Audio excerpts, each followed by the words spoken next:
Good morning. Please have a seat. Welcome to San Francisco.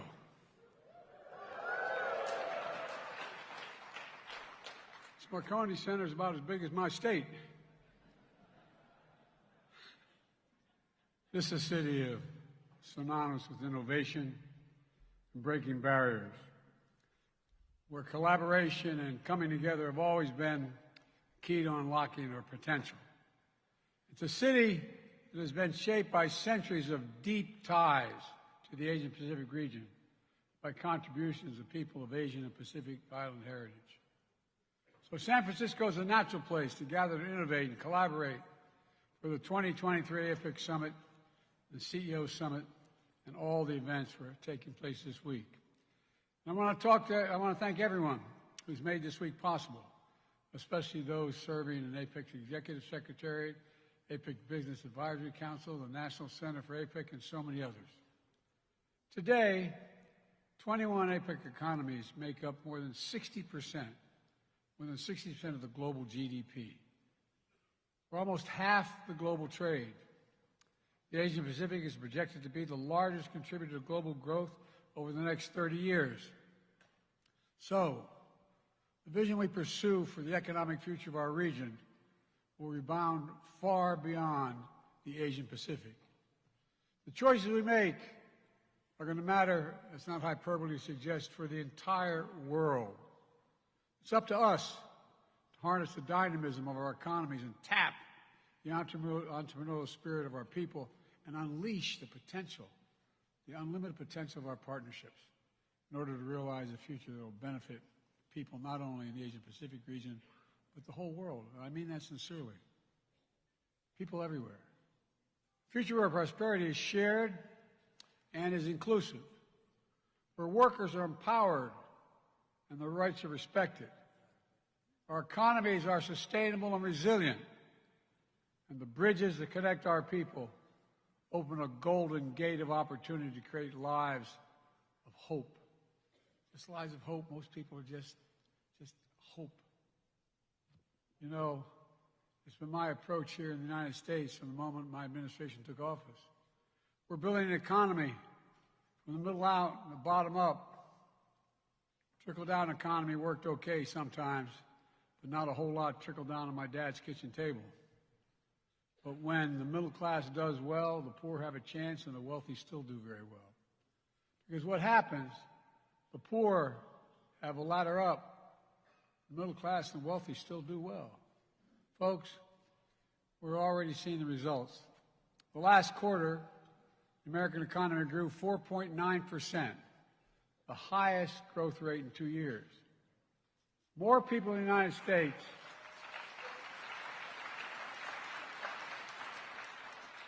because of many of you sitting there, the CEOs.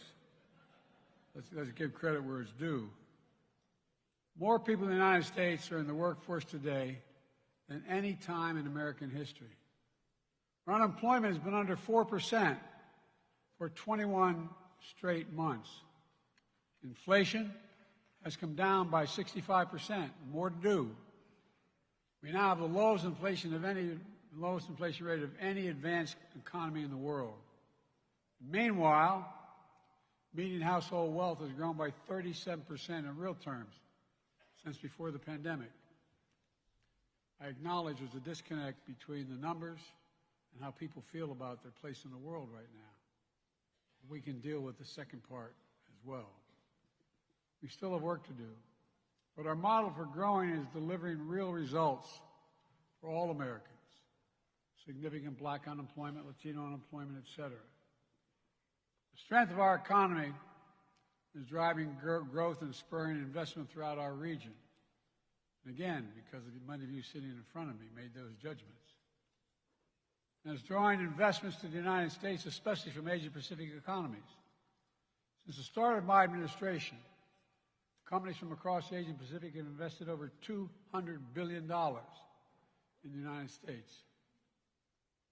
These are historic investments, creating literally tens of thousands of good-paying jobs.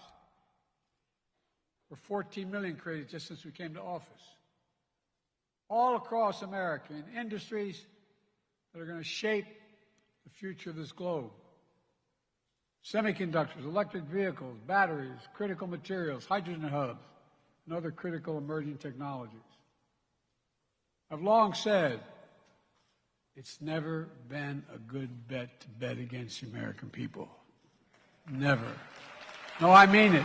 Think about it. It's never been a good bet. And we're proving it once more. So my message to all of you here today is, leaders of government and industry, you can count on the United States. We're delivering on our promises, and we're doubling down on our progress. And we'll soon be your strong and steady partner as we continue working together to realize the Asia-Pacific region that is free and open, prosperous and secure, resilient and connected. By the way, twice since I've been president, I've had the leaders of the Asia-Pacific islands come and meet with me in the United States. They're all part of it. I thought when I left the G20 and Vietnam desperately wanted to see me and raise the relationship. It brought me back when I stood in front of that monument to John McCain. All my days growing up, I never thought that would ever occur. Today, I'd like to talk a little about the work we've done in the region to get there and how we're going to go about seeing this road forward. I've said for a long time, the United States is a Pacific power. I had that brief discussion yesterday with President Xi. He had asked me before, I reminded him, why we were so engaged in the Pacific. It's because we're a Pacific nation. Because of us, there's been peace and security in the region, allowing you to grow. He didn't disagree. I thought it was a very good, straightforward meeting. We aren't going anywhere. For decades, America's enduring commitment to the region has been a springboard that's enabled growth, transformative growth, ensured the open flow of commerce, lifted millions of people out of poverty. Today, that relationship goes both ways. The United States remains vital to the future of the region, and the region is more vital than ever to the United States of America. It's been my administration's outlook from day one, and we have clearly laid out our approach with our Indo-Pacific strategy. We're delivering across the board, including when it comes to our shared economic agenda. The United States has deep ties with our fellow APEC economies. More than 60% of U.S. exports go to fellow APEC economies. Robust two-way investment between the United States and APEC countries supports good jobs, new opportunities all across the region. And American businesses, significantly represented here in this auditorium, are the largest source of foreign direct investment in the APEC economies. In fact, if we take just the U.S. companies represented here at this summit and look at their new investments in APEC economies in the calendar year, it totaled more than $50 billion so far. Investments announced today from companies like Amazon, United, Delta, Microsoft, to make sure our region is more inclusive and interconnected. Investments announced today from companies like Boeing, Apple, Flexport, PepsiCo, a Pepsi company, I should say, to make our economies greener and more sustainable. Investments today from companies like IBM, Organon, Visa. Look, they make our region more resilient. They all make it more secure.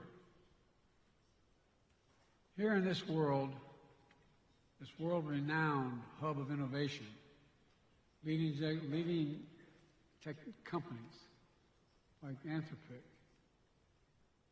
and I'm going to mispronounce. I'm not going to try.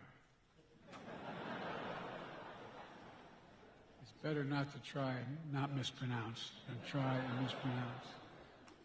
The point is, small and medium-sized business and startups are getting into action as well. All the announcements translate into real outcomes that matter to people's lives.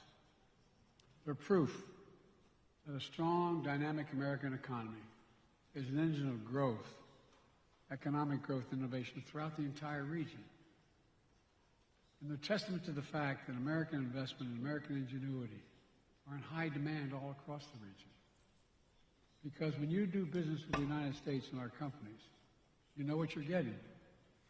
High standards, fair practices, protections for workers, world-class ideas and innovation, and a commitment to deal with the environment.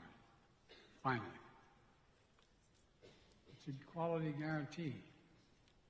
Look, this is how we've been able to mobilize billions in investment, including major new announcements this morning for our Partnership for Global Infrastructure and Investment. We also work closely to deepen our bilateral economic cooperation with partners throughout the region, especially on the issues that will most impact our future economic success. For example, in September, when I traveled to Vietnam, as I mentioned earlier, to mark a historic new phase in our partnership of our countries, we committed to work together to strengthen the semiconductor supply chain. With India, Japan, Republic of Korea, and Singapore, we've launched new initiatives to shape the technologies and standards that will transform the future. We've deepened economic partnership with the Philippines, Indonesia, Australia, and others. We've renewed and elevated our engagement with critical regional bodies, including the ASEAN and Pacific Islands Forum. And when we offered to host APEC 2 years ago, we committed to modernizing this institution to make it easier for us to work together as we take on the challenges of a new era, and there are many challenges. We're going to see more changes in the next 10 years than we've seen in the last 50 years. That brings me back to the summit, where we go from here. The world is fundamentally different than it was 30 years ago at the first annual APEC leaders meeting at Blake Island in Washington State. The questions we must answer today are not about how much we trade, but about how we build resilience, lift up working people, reduce carbon emissions, and set up our economies to succeed over the long run. How to deliver growth from the bottom up and the middle out so no one gets left behind. The idea behind this new Indo-Pacific economic framework, a partnership among 14 diverse and dynamic nations, all committed to tackling urgent issues like pandemic response, vulnerable supply chains, climate change, natural disasters, which we've learned can gravely impact our economies. We've announced the framework in May of 2022, and later today we're launching an important new tool to promote sustainable economic growth and create a race to the top, not the bottom. There are tangible commitments negotiated in record time that are going to deliver meaningful outcomes to make supply chains more resilient, facilitate clean energy transition, and fight corruption. For example, a new supply chain agreement will allow us to better monitor for supply chain challenges before they become the kind of full-scale disruptions we saw during the COVID-19 pandemic, and ensure we're better prepared to shift and adapt when disruptions do occur, and they will.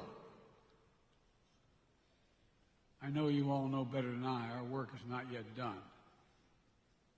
This framework will be a platform for ongoing economic cooperation. And we will continue working to better facilitate high-standard trade that advances workers' rights with strong enforcement of labor standards. And at every step, we have upheld our commitment to unions. Each of the framework pillars includes strong pro-labor outcomes that will benefit workers of all economies. It's critical to building a stronger, fairer, more resilient economy for families across the Indo-Pacific. This week, my administration has launched our new global labor strategy to ensure that workers' rights are the centerpiece for economic strategy internationally as well as domestically.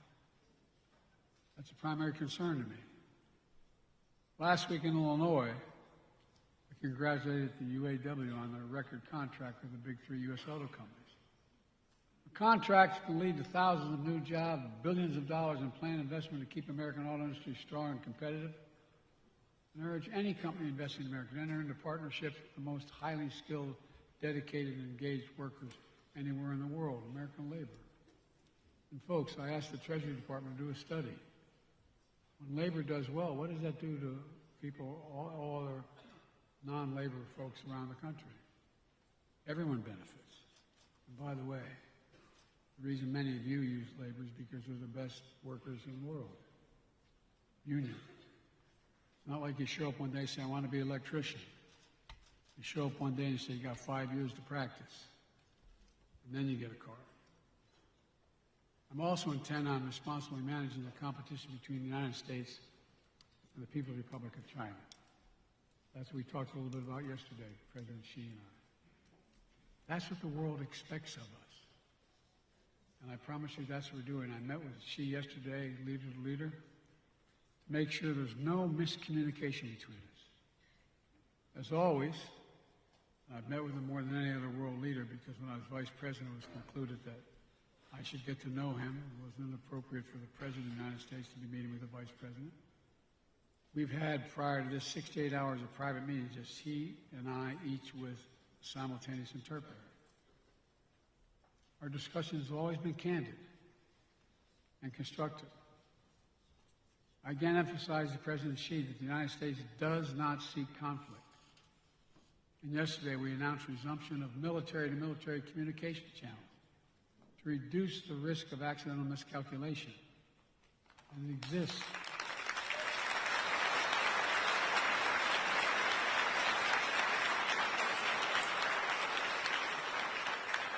This is not, as my generation would say back in the day, this is not all kumbaya, but it's straightforward. It's straightforward. We have real differences with Beijing when it comes to maintaining a fair and level economic playing field and protecting your intellectual property. We're going to continue to address them with smart policies and strong diplomacy. We've also taken targeted action to protect our vital national security interests. Let me be clear. We are de-risking and diversifying our economic relations with the PRC, not decoupling. Not decoupling. We'll be firm, standing up for our values and our interests. And I was very straightforward, as he was with me yesterday. At the same time, on critical global issues such as climate, AI, counter-narcotics, where it makes sense to work together, we've committed to work together. We're going to continue our commitment to diplomacy, to avoid surprises, to prevent misunderstandings. A stable relationship between the world's two largest economies is not merely good for the two economies, but for the world. A stable relationship. It's good for everyone.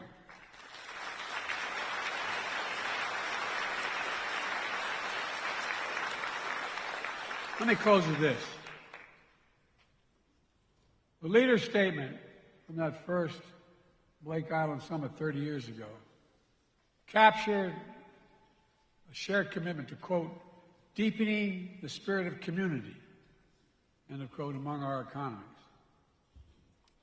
For all that has changed over the past 3 decades, we have to continue to summon the spirit of community to meet the challenges of today and to seize the enormous possibilities that exist. My staff is tired of hearing me say this for the last, I don't know how many years.